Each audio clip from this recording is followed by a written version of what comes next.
بسم الله الرحمن الرحيم. الحمد لله رب العالمين، والصلاة والسلام على سيد الأنبياء والمرسلين وخاتم النبيين سيدنا محمد وآله وصحبه أجمعين، ومن تبعهم بإحسان ودعا بدعوتهم إلى يوم الدين. أما بعد، أعوذ بالله من الشيطان الرجيم. بسم الله الرحمن الرحيم. ومن يتق الله يجعل له مخرجا ويرزقه من حيث لا يحتسب، ومن يتوكل على الله فهو حسبه. صدق الله العظيم. اللهم صل على محمد وعلى آل محمد وبارك وسلم. محترم بزرگوں، دوستوں اور دینی بھائیوں،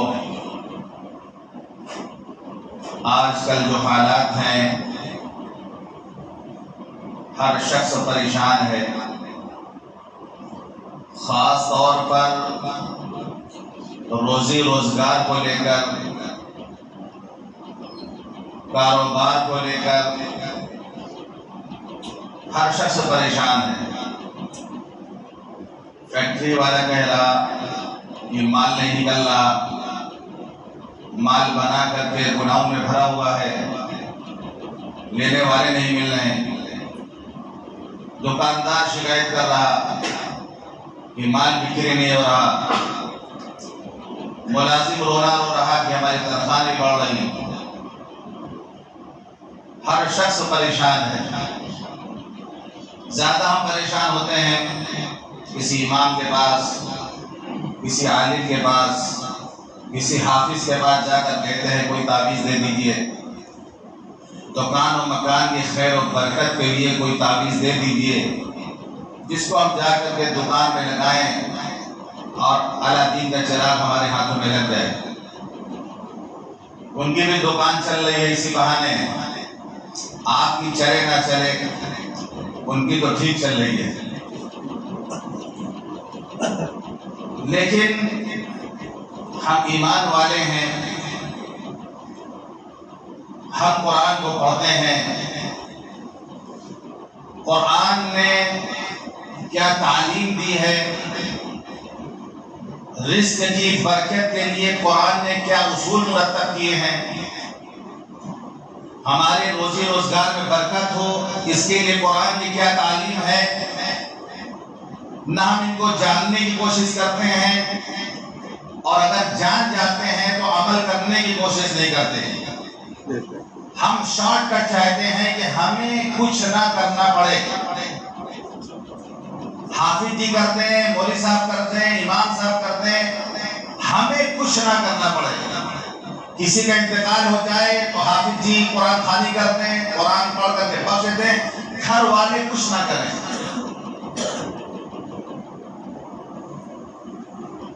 قرآن کا جب ہم مطالعہ کرتے ہیں، قرآن کی جب ہم تلاوت کرتے ہیں تو 6 چیزیں ہمیں ملی، 6 نسخے ہمیں ملے کہ اگر کوئی ان نسخوں کو استعمال کر لے تو اس کی روزی میں برکت ہوگی۔ زیادہ چاہے روزی نہ ہو لیکن روزی میں برکت ہوگی۔ کثرت مراد نہیں ہے، برکت مراد ہے۔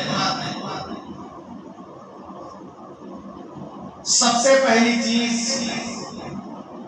تقویٰ ہے۔ اللہ کا وعدہ ہے تقوی پر کہ تم تقوی اختیار کر لو، تقوی کو اپنا لو۔ پورے مہینے جو ہم سے روزہ رکھوایا گیا رمضان کا، تو مقصد بتایا گیا لعلکم تتقون، تاکہ تم متقی اور پرہیزگار بن جاؤ۔ پورے مہینے روزہ رکھوایا گیا اسی لیے کہ ہم متقی اور پرہیزگار بن جائیں، اور رمضان میں ہم متقی پرہیزگار بنے رہتے ہیں۔ ہر آدمی بہتر بننے کی کوشش کرتا ہے رمضان میں، اس سے جو ہو سکتا ہے وہ اچھا بننے کی کوشش کرتا ہے رمضان میں۔ تو رمضان میں ہم جب تقوی اختیار کرتے ہیں تو اللہ کے رسول نے رمضان کے بارے میں کہہ دیا شہر یزاد فیہ رزق المومن، یہ مہینہ ہے جس میں مومن کا رزق بڑھا دیا جاتا ہے۔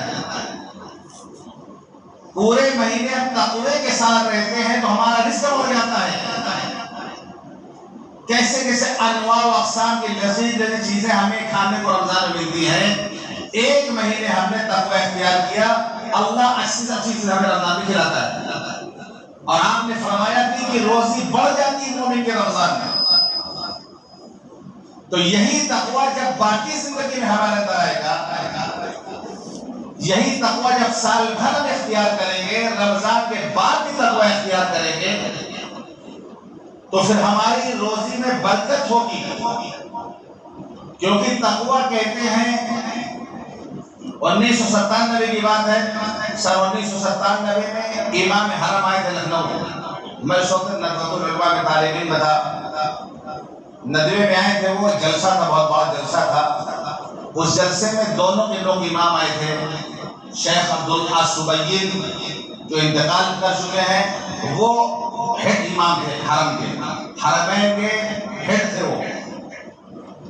اسی طریقے سے محمد السیام، شیخ محمد السیام جو مسجد اقصی کے امام تھے۔ دونوں اماموں کو میں نے ایک جگہ بیٹھے ہوئے دیکھا ہے، دونوں قبلوں کے اماموں کو ایک جگہ بیٹھا ہوا دیکھا۔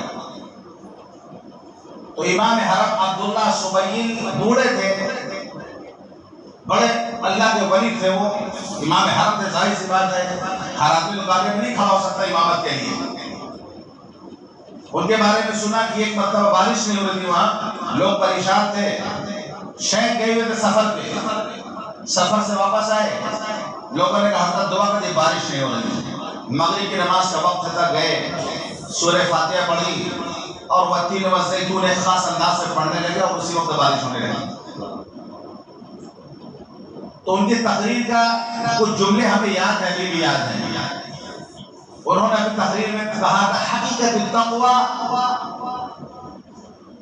ان یطاع فلا یعصى وان یذکر فلا ینسى وان یشکر فلا یکفر۔ انہوں نے کہا تقوی کی حقیقت کیا ہے، تقوی کسے کہتے ہیں، تقوی کی جڑ کیا ہے، تقوی کی حقیقت کیا ہے؟ ان یطاع، اللہ کی ایسی اطاعت کی جائے کہ اس کے بعد نافرمانی نہ ہو۔ وَأَن يُذْكَرَ فَلَا يُنسَى، اللہ کو ایسا یاد کیا جائے، اتنا یاد کیا جائے کہ اس کو بھولا نہ جائے۔ وَأَن يُشْكَرَ فَلَا يُكْفَرُ، اس کی شکر گزاری کی جائے، اتنا شکر ادا کیا جائے کہ اس کے بعد ناشکری نہ ہو۔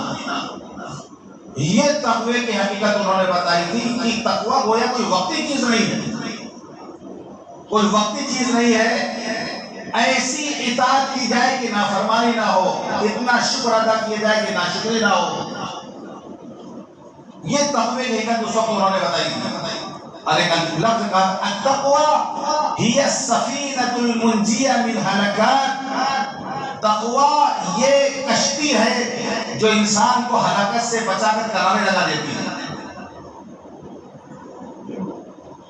تو تقوی یہی ہے کہ ہر وقت یہ خیال ہو، یہ استحضار ہو کہ اللہ ہمارا نگہبان ہے، اللہ ہمیں دیکھ رہا ہے۔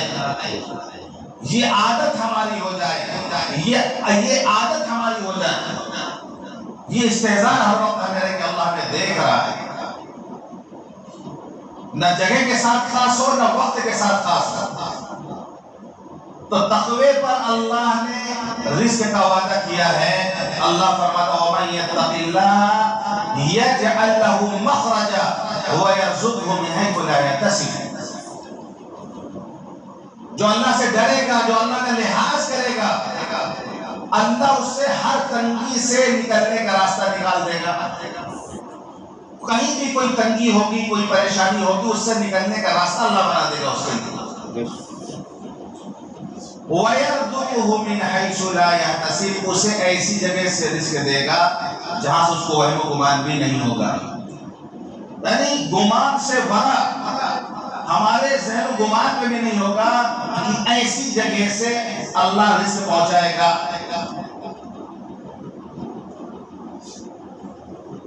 صحابہ کرام کا ایمان کیسا تھا؟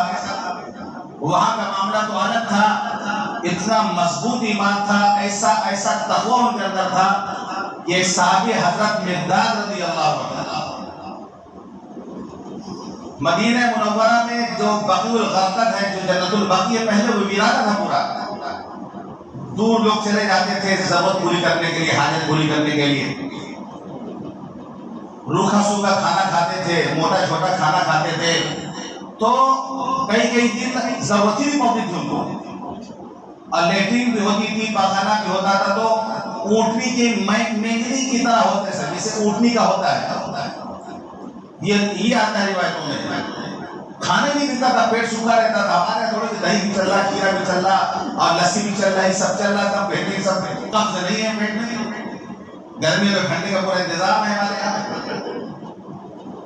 تو حضرت مقداد رضی اللہ عنہ قضائے حاجت کے لیے گئے، وہاں پر بیٹھے تھے، دیکھا ایک چوہا بل سے نکلا، ایک دینار لے کے ان کے پاس لا کے دکھایا، دینار سونے کا سکہ لا کے ان کے سامنے رکھ کے بل میں چلا گیا۔ دوبارہ گیا، پھر نکال کے ایک دینار لایا، پھر لا کے رکھ کے چلا گیا، اسی طرح 17 دینار لایا، لا کے ان کے سامنے رکھ کے چلا گیا۔ وہ 17 دینار لے کر حضور پاک صلی اللہ علیہ وسلم کی خدمت میں حاضر ہوئے، مسئلہ پوچھنے کے لیے۔ ہم لوگ کہو تو بھائی کہیں نوٹ ووٹ ملے جائے، راستے پڑا ہوا ہے، محاورہ سے پوچھنا بھی نہیں ہے، ماشاءاللہ کسی کا پیسہ سا گرا پڑا مل جائے پوچھنا ہی نہیں ہے، ملا ہے ہم کو، حق ہے ہمارا، پارٹی ہو جائے کچھ دن دوستوں کے ساتھ، کون مسئلہ پوچھنے آتا ہے؟ فوراً لے کے اللہ کے رسول، آج یہ عجیب بات ہو گئی، ہم قضائے حاجت کے لیے گئے تھے، چوہا جو ہے 17 دینار لے کے دیا ہم کو، تو اللہ کے رسول صلی اللہ علیہ وسلم نے پوچھا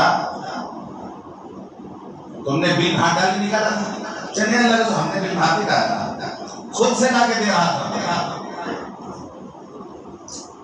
تو آپ نے فرمایا پھر یہ اللہ نے تمہاری غیبی مدد کی ہے، اس کو استعمال کرو تم، یہ اللہ کی طرف سے انعام ہے تمہارے لیے۔ ان کی بیوی کہتی ہے یہ اتنی برکت اللہ نے اس میں دی، اتنی برکت اللہ نے اس میں دی کہ ہم نے حضرت مقداد کے گھر میں اپنی آنکھوں سے چاندی کے سکوں کی گوریاں دیکھی ہیں۔ تو یہ صحابہ کے ساتھ یہ تھا معاملہ، اللہ کی غیبی مدد، صحابہ کا ایمان اتنا مضبوط تھا کہ اس طرح کی غیبی مدد ہوتی تھی جو نظر آتی تھی۔ آج ہم کہیں یار ہم بھی متقی بن جاتے ہیں، لیکن ہمارے ساتھ ویسا نہیں ہوتا ہے۔ جب کوئی متقی و پرہیزگار بنتا ہے تو اللہ کی غیبی مدد ہوتی ہے اس کے ساتھ، آج بھی ہوتی ہے۔ جہاں سے اس کو گمان بھی نہیں ہوتا، اللہ وہاں سے پہنچاتا ہے۔ اللہ والوں کے یہاں چلے جائیے، بزرگوں کے یہاں چلے جائیے، ان کا دسترخوان دیکھ لیجیے، پھر حضرت نظام الدین اولیاء رحمۃ اللہ دسترخوان کا کیا عالم رہا ہوگا، حضرت خواجہ اجمیری کے دسترخوان کا کیا عالم رہا ہوگا، حضرت شاہ عبد القادر جیلانی کے دسترخوان کا کیا رہا ہوگا۔ جب بات کے ابھی کے بزرگوں کے دسترخوان کا یہ عالم ہے کہ ایک وقت میں 200 300 500 لوگ کھانا کھاتے ہیں بیٹھ کر کے، کمانے والا کوئی نہیں، اتنا بڑا دسترخوان لگتا ہے۔ ایسا نہیں کہ کہیں غیب سے پیسہ چلاتا ہے، لوگ دیتے ہیں لا کر کے، لوگ لا کے دیتے ہیں، ہدیہ میں لوگ لا کے دیتے ہیں۔ ایسی جگہ سے ملتا ہے جہاں ان کو گمان بھی نہیں ہوتا، کیونکہ انہوں نے تقوی والی زندگی اختیار کی ہے۔ تو جو بھی تقوی والی زندگی اختیار کرے گا، یرزقہ من حیث لا یحتسب، اللہ ایسی جگہ سے اس کو رزق دے گا جہاں سے اس کو گمان بھی نہیں ہوگا۔ دوسری چیز ہے التوکل، اللہ پر بھروسہ، توکل اللہ پر بھروسہ۔ اللہ فرمائے وَمَن يَتَوَكَّلْ عَلَى اللَّهِ فَهُوَ حَسْبُهُ، جو اللہ پر بھروسہ کرتا ہے اللہ اس کے لیے کافی ہو جاتا ہے۔ محلے کا مالدار کندھے پہ ہاتھ رکھ کے بولتے بیٹا پریشان نہ ہو، ہم ہیں نا تمہارے لیے۔ کوئی وزیر تسلی دے دے کہ ہم ہیں، ٹینشن مت لینا، ہم ہیں تمہارے ساتھ، کوئی فکر کی ضرورت نہیں ہے۔ وزیر اعظم یہ کہتے کہ فکر کرنے کی ضرورت نہیں ہے، ہم تمہارے ساتھ ہیں۔ کتنا مست ہو کے آدمی گھومتا ہے، کتنا بے فکر ہو کے آدمی گھومتا ہے۔ دیکھتے جب الیکشن ٹائم ہوتا ہے تو جو لوگ پرچار کرتے ہیں ان کو گاڑی بھی ملتی ہے، ان کو کھانا بھی ملتا ہے، ان کو پیسہ بھی ملتا ہے، بے فکر ہو کے گھومتے ہیں، خوب پرچار کرتے ہیں لوگ الیکشن ٹائم میں، تو گاڑی سے فری میں گھومنے کو ملتا ہے، کھانا بھی ملتا ہے، پیسہ بھی ملتا ہے۔ تو جب تک الیکشن کا دور ہوتا ہے مست رہتے ہیں، بالکل بے فکر رہتے ہیں، بالکل لوگ کہ ہم کو تو ملے گا ہی۔ ہمارے یہاں کے رفیق شاہدانی تھے، وہ دیہاتی زبان انہوں نے کہا کہ نیتا لوگ گھومے لاگے آپن آپن ججمانی ماں، اٹھو کاہلو چھوڑو کھچڑی مارو ہاتھ بریانی ماں۔ نیتا لوگ گھومے لاگے آپن آپن ججمانی ماں، اٹھو کاہلو چھوڑو کھچڑی مارو ہاتھ بریانی ماں۔ اور یہی واردہ ہوت رہی کل رام داس اور رمضانی ماں، دودھ کی مٹکی دھرو نہ بھیا بلی کے نگرانی میں، دودھ کی مٹکی دھرو نہ بھیا بلی کے نگرانی میں، دودھ کی مٹکی بلی کے نگرانی میں مت دینا، ورنہ جو حشر ہوگا وہی حشر پورے ملک کا ہوگا۔ کتنا باریک پیغام دیا اس شاعر نے اپنی سادہ زبان میں۔ اب آپ کہیں گے آپ کو سیاسی بیان کرنے لگے گا، یہاں پر سیاسی بیان کا کوئی مقصد نہیں، بات یہ آ گئی ہے کہ جو آدمی محنت کرتا ہے دنیا والوں کے لیے، وہ لوگ بھی اس کی روزی روٹی کا انتظام کرتے ہیں، ان کے کھانے کا انتظام کرتے ہیں، ان کے پہننے کا انتظام کرتے ہیں، ان کو پیسے بھی دیتے ہیں۔ تو جو اللہ پر بھروسہ کر لے، وَمَن يَتَوَكَّلْ عَلَى اللَّهِ فَهُوَ حَسْبُهُ، جو اللہ پر بھروسہ کرے اللہ اس کے لیے کافی ہو جاتا ہے۔ اور کیسے کافی ہو جاتا ہے؟ اللہ کے رسول صلی اللہ علیہ وسلم نے فرمایا لَوْ تَتَوَكَّلُونَ عَلَى اللَّهِ حَقَّ تَوَكُّلِهِ لَرَزَقَكُمْ كَمَا يَرْزُقُ الطَّيْرُ تَغْدُو خِمَاصًا وَتَرُوحُ بِطَانًا۔ اللہ کے رسول صلی اللہ علیہ وسلم نے فرمایا اگر تم اللہ پر ایسا بھروسہ کرو جیسا کہ بھروسہ کرنے کا حق ہے، تو اللہ تم کو اسی طرح رزق دے جس طرح پرندوں کو رزق دیتا ہے، صبح خالی پیٹ ہو جاتے ہیں اور شام کو بھرے پیٹ اپنے گھونسلوں کو واپس آتے ہیں۔ اگر اللہ پر تمہیں ویسا بھروسہ ہو جیسے پرندوں کو بھروسہ ہوتا ہے، جیسے پرندوں کا توکل ہوتا ہے، اگر ابن آدم کو یہ توکل حاصل ہو جائے تو جس طرح اللہ پرندوں کو رزق دیتا ہے تمہیں بھی بہت آسانی کے ساتھ رزق مل جائے گا۔ زیادہ محنت کرنے کی ضرورت نہیں پڑتی، ان کو بھی محنت کرنے کی ضرورت پڑتی ہے، گھونسلے سے ان کو بھی نکلنا پڑتا ہے، ان کے یہاں بھی من و سلمہ نازل نہیں ہوتا گھونسلے کے اندر، وہ بھی صبح اٹھ کے جاتے ہیں، محنت کرتے ہیں، جاتے ہیں دور تک تلاش کرتے ہیں رزق، اس کے بعد پیٹ بھرے واپس آتے ہیں۔ تو تھوڑی سی محنت میں اللہ رزق دے دے گا اور برکت دے دے گا جو اللہ پر توکل کرے گا۔ تیسری چیز ہے الصلاۃ، نماز۔ اللہ فرماتا وَأْمُرْ أَهْلَكَ بِالصَّلَاةِ وَاصْطَبِرْ عَلَيْهَا، خود بھی نماز پڑھو، اپنی اولاد کو نماز کا حکم دو۔ لا نسألك رزقا، ہم تم سے روزی کموانا نہیں چاہتے، نحن نرزقك، ہم تمہیں روزی دیں گے۔ نماز پہ روزی کا وعدہ کہ ہم تم سے روزی کموانا نہیں چاہتے، ہم تمہیں روزی دیں گے۔ وَالْعَاقِبَةُ لِلتَّقْوَىٰ، اور اچھا انجام تو متقیوں کے لیے ہے، پرہیزگاروں کے لیے ہے۔ تو جس طریقے سے ہم رمضان میں نماز کا اہتمام کرتے ہیں، پورے سال نماز کا اہتمام کریں تو برکت ہوگی رزق میں۔ ایک مہینے آدمی سگریٹ پیتا ہے، وہ کہتا ہے کہ مجھے عادت لگی میں نہیں چھوڑ سکتا۔ ایک مہینے آدمی پان پوجا کھاتا ہے، وہ کہتا ہے کہ مجھے عادت لگ گئی ہے میں نہیں چھوڑ سکتا۔ ایک مہینے آدمی رات دن موبائل چلا لیتا ہے، وہ کہتا ہے مجھے موبائل کا نشہ چڑھ گیا ہے میں اسے نہیں چھوڑ سکتا۔ ایک مہینے ہم رمضان میں روزہ رکھ کر نماز پڑھتے ہیں، عید کے بعد ہم یہ کیوں نہیں کہتے کہ ہمیں نماز کی عادت پڑ گئی ہے، ہمیں نماز نہیں چھوڑیں گے؟ کیوں نماز کی عادت ہمیں نہیں پڑتی ہے ایک مہینے نماز پڑھنے کے بعد؟ 5 گڑیا کو ہم کہہ دیتے بھائی عادت پڑ گئی، ایک مہینے سکھا رہے آپ نہیں چھوڑیں گے، نہیں چھوڑیں گے۔ نماز میں ہم کیوں نہیں کہتے کہ ایک مہینے ہم نے نماز کی پابندی کی ہے، اب نماز ہم سے نہیں چھوٹتی، ہم تو عادی ہو گئے نماز پڑھنے کے۔ ہم فجر کیوں چھوڑے؟ ہم فجر کے تو عادی ہو گئے ہیں، کیونکہ پورے مہینے ہم نے فجر کی نماز جماعت سے پڑھی ہے، ہم تو فجر کے عادی ہو گئے، ہم نہیں چھوڑ سکتے فجر کی نماز۔ تو زندگی میں نماز ہوگی تو رزق میں برکت ہوگی۔ چوتھی چیز ہے الاستغفار، آدمی اللہ سے استغفار کرے، مغفرت طلب کرے، گناہوں کی معافی مانگے تو اس سے بھی رزق میں برکت ہوتی ہے۔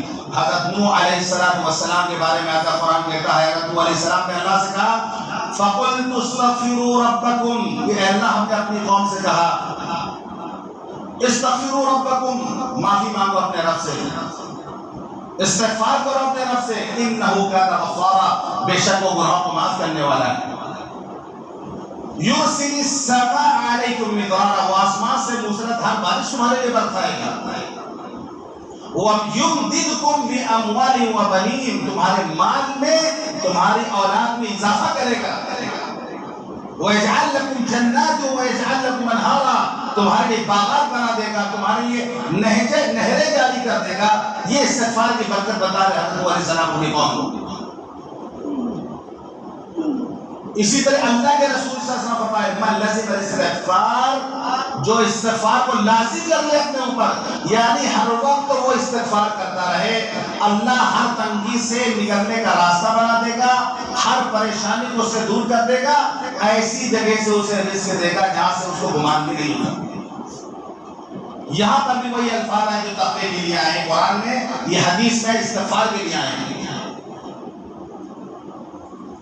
تو استغفار کی کثرت ہو، یعنی من لزم الاستغفار، جو استغفار کو لازم کر لے، یہ نہیں کہ سال میں ایک مرتبہ جو ہے کوئی خاص رات اس میں استغفار کر لے، توبہ کر لے، روزانہ استغفار کرے، ایک دن میں 100 مرتبہ استغفار کرے، چلتے پھرتے اٹھتے بیٹھتے استغفار کرے تو اس کے رزق میں برکت ہوگا، اللہ اضافہ کرے گا، اس کے رزق میں اضافہ کرے گا۔ پانچویں چیز ہے الانفاق، اللہ کے راستے میں خرچ کرنا۔ جو روزی اللہ نے تمہیں دی ہے تم دوسروں کو دے، اللہ تم کو اور دے گا۔ بخاری مسلم کی روایت ہے، حدیث قدسی اللہ فرماتا ہے انفق یا ابن آدم انفق علیک، اے ابن آدم تم خرچ کرو ہم تمہیں اور دیں گے۔ اللہ کہتا ہے ابن آدم تم خرچ کرتے رہو ہم تم کو دیتے رہیں گے۔ واللہ فی عون العبد ما کان العبد فی عون اخیہ، اللہ اس وقت تک بندے کی مدد کرتا رہتا ہے جب تک بندہ اپنے بھائی کی مدد کرتا رہتا ہے۔ تم اپنے بھائی کی مدد کرو اللہ تمہاری مدد کرے گا، تم دوسروں پر خرچ کرو اللہ تم پر خرچ کرے گا، اللہ تمہیں نوازے گا۔ آپ نے فرمایا حضرت اسما سے دیکھو گن کر مت رکھو، خوب دو دلاؤ، حساب دو سے دو کہ اللہ حساب سے تمہیں بھی دے گا، گن کر دو کہ تمہیں گن کر بھی ملے گا، یعنی خوب اللہ کے راستے میں خرچ کرو۔ تو تم خرچ کرو گے تو تم پر خرچ کیا جائے گا۔ اللہ نے مثال دی مثل الذین ينفقون اموالهم فی سبیل اللہ کمثل حبۃ انبتت سبع سنابل فی کل سنبلۃ مئۃ حبۃ، اللہ نے مثال دی کہ اللہ کا راستے میں جو لوگ خرچ کرتے ہیں ان کی مثال بالی کی طریقے سے ہے۔ ایک دانہ ڈالتا ہے کسان کھیت میں، جو پودا نکلتا ہے 7 بالیاں اس میں ہوتی ہے، ہر بالی میں 100 دانے، ایک دانے کا اللہ کتنا دیا؟ 700 دانے اللہ نے دیے۔ تو اسی طریقے سے ہم اللہ کے راستے میں خرچ کریں گے، غریبوں کی مدد کریں گے، مظلوموں کی مدد کریں گے، خیر نکاح خرچ کریں گے تو ان فکارے اللہ بھی ہمیں نوازتا رہے گا۔ ہم بخل کر کے بیٹھ جائیں گے تو ہمیں بھی نہیں ملے گا، ہم کنجوسی کریں گے گن کے رکھیں گے نہیں خرچ کریں گے تو ہمیں بھی نہیں ملے گا۔ یہ اللہ کا وعدہ ہے، صحیح حدیث ہے، تم خرچ کرو گے ہم تم کو نوازتے رہیں گے۔ چھٹی چیز ہے رزق کے اسباب کا تلاش کرنا۔ حضرت مریم علیہ السلام کے بارے میں اللہ فرماتا ہے کہ جب اللہ کی قدرت سے جب وہ ماں بننے والی تھی تو اللہ نے ان کو کہہ دیا تھا کہ کہیں کنارے چلی جاؤ، وہاں پر کھجور کا درخت تھا، پانی پینے کا تھا، اللہ نے ان کو حکم دیا وَهُزِّي إِلَيْكِ بِجِذِعِ النَّخْلَةِ تُسَاقِطْ عَلَيْكِ رُطَبًا جَنِيًّا فَكُلِي وَاشْرَبِي وَقَرِّي عَيْنًا وَهُزِّي إِلَيْكِ بِجِذِعِ النَّخْلَةِ، کھجور کے شاخوں کو پکڑ کر کے ہلاؤ، تُسَاقِطْ عَلَيْكِ رُطَبًا جَنِيًّا، تر و تازہ کھجور تم کو ملے گی۔ اللہ یہ بھی کہہ سکتا تھی کہ وہاں جا کے آرام کرو، جس طرح بنی اسرائیل کو مانا شروع آ جاتا تھا، اتر جاتا تھا آسمان سے، تمہیں بھی کھجور تمہارے پاس آ جائیں گی۔ اللہ کر سکتا تھا یہ حضرت مریم کے ساتھ کہ غیبی طور پہ کھانوں کے پاس آ جاتا اور اس سے پہلے ان کے پاس آیا بھی ہے، اس سے پہلے ان کے پاس آیا بھی ہے، کلما دخل علیہ زکریا المحراب وجد عندها رزقا، جب حضرت زکریا جو کہ پرورش کر رہے ہیں حضرت زکریا جب جاتے ہیں ان کے پاس وجد عندها رزقا، دیکھتے ہیں ان کے پاس رزق موجود ہے، بالموسم کے پھل رکھے ہوئے ہیں۔ قال انا لکی هذا، مریم کہاں سے تمہارے پاس آتا ہے؟ قالت هو من عند اللہ، یہ اللہ کے پاس آئے گا۔ یاد کر لیجیے، کوئی سامان گھر میں کہیں نظر آئے، گھر میں عورتوں کو جا کے بتائیں، کہیں سے کوئی سامان آتا ہے، آپ نے دیکھا ہے کہ یہ چیز آئی ہے گھر میں، آپ بیگم سے پوچھیں کہاں سے ملا ہے، اگر وہ کہے ہوا من عند اللہ، اللہ نے بھیجا ہے۔ کبھی آپ لا کے دے، بیگم پوچھیں کہ کہاں سے ملا، آپ کے ہوا من عند اللہ، اللہ کے نسلوں میں آپ کے رزق میں اللہ برکت عطا فرمائے گا۔ یہ آپ جواب دے ہوا من عند اللہ، دینے والی ذات تو اللہ کی ہے، جواب دے ہوا من عند اللہ، جیسے حضرت مریم نے جواب دیا کہ اللہ کی طرف سے رزق ہے۔ تو وہاں پر اللہ نے غیبی طریقے سے کھانا پہنچایا ان کے پاس، لیکن یہاں اللہ کہہ رہا ماں بننے والی ہے، تو اللہ کہہ رہا حزی الیک بجذع، ہلاؤ، یعنی محنت کرو۔ یہاں دو اشارہ ہے، ایک اشارہ یہ کہ جو حمل کے دوران جو عورتیں ہوں، حاملہ ہوں، ان کو چاہیے کھجور کا استعمال کثرت سے کریں، خوب کھجور کھائے وہ۔ اللہ نے ان کے لیے کھجور کا انتخاب کیا حضرت مریم کے لیے اس موقع پر۔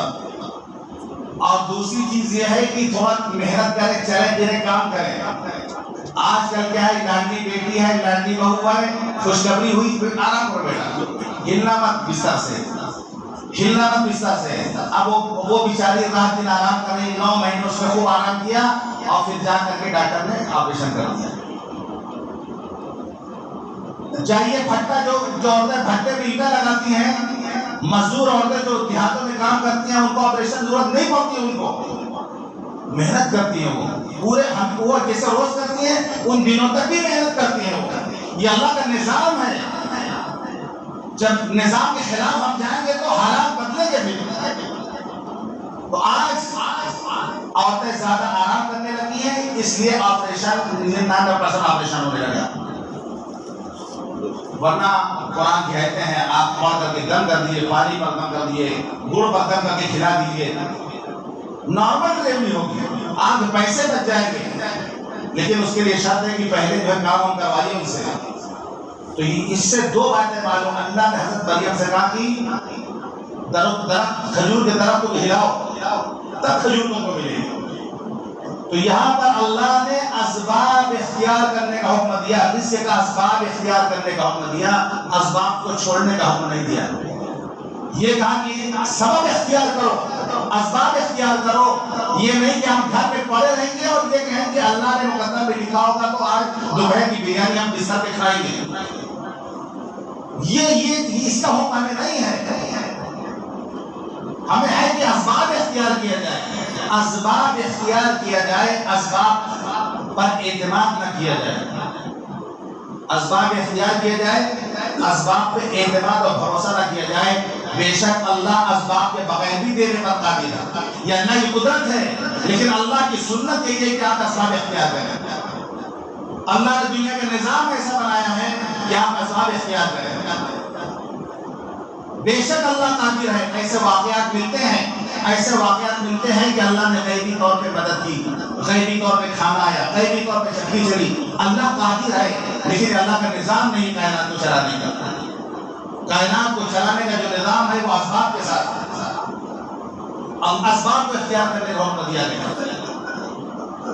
تو رزق کے جو اسباب ہیں، آپ دکان کھولیں، آپ فٹ پاتھ پر دکان لگائیں، آپ کچھ بھی بیچیں، آپ کھیتی کریں، کوئی کام کریں، آپ اس کے لیے تھوڑی سی دورات کریں، محنت کریں، اس کے بعد اللہ کو رزق دے گا۔ تو حضرت مریم کو اللہ نے کہا وَخُذِّ إِلَيْكِ بِجِذْعِ النَّخْلَةِ تُسَاقِطْ عَلَيْكِ رُطَبًا جَنِيًّا، سب بڑھیا کھجوریں کو کھانے کو ملے گی، لیکن اس کے لیے تھوڑا سا محنت کرنا ہے، تھوڑا شاخ کو ہلانا پڑے گا، پانی پیو، پانی موجود ہے وہاں پر، تو وہ کھجور کھاتی تھی، پانی پیتی تھی، جب تک ولادت نہیں ہوگی حضرت عیسیٰ علیہ السلام کی، وہ کھجور کھاتی تھی، پانی پیتی تھی۔ یہ مجرب نسخہ ہے، یہ مجرب نسخہ ہے کہ کھجور کا استعمال کو کرایا جائے اور کام خود کروایا جائے، کام خود کروایا جائے۔ جس طرح روزانہ کام کرتی ہیں ان دنوں بھی وہ کام کریں محنت سے، تو یہ مشکل نہیں ہے کہ جو آج 90% ہو رہی ہے مشکلات آ رہی ہیں۔